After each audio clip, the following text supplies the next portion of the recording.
গ্রামগঞ্জে বাড়ি আমার, ঢাকার শহর থাকি। সবসময় এই মনের মধ্যে গ্রামের স্বপ্নই আঁকি। গ্রাম থেকে চলে এসেছি ঢাকায় স্বপ্ন পূরণের আশায়। হঠাৎ হঠাৎ যখন গ্রামে যাই, গ্রামের এই সুন্দর দৃশ্যগুলো আমি দেখতে পাই। এই সুন্দর দৃশ্য আজও নাহি দেখা যায়। ঢাকার শহরে কর্ম করতে করতে জীবন করছি ক্ষয়। সম্মানিত বন্ধুগণ, আপনারা যারা এই ভিডিওটি দেখছেন, দেখুন গ্রামে বাজার সকাল ৮টার মধ্যে বাজার শেষ। মাত্র আধা ঘন্টা থেকে ৪০ মিনিটের বাজার লাগে।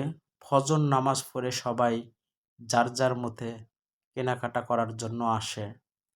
এখান থেকে বাজার করে নিয়ে সবাই রান্না করে খেয়ে যে যার মতো কাজে যাত্রা শুরু করে। এমন দৃশ্য দেখা বিরল।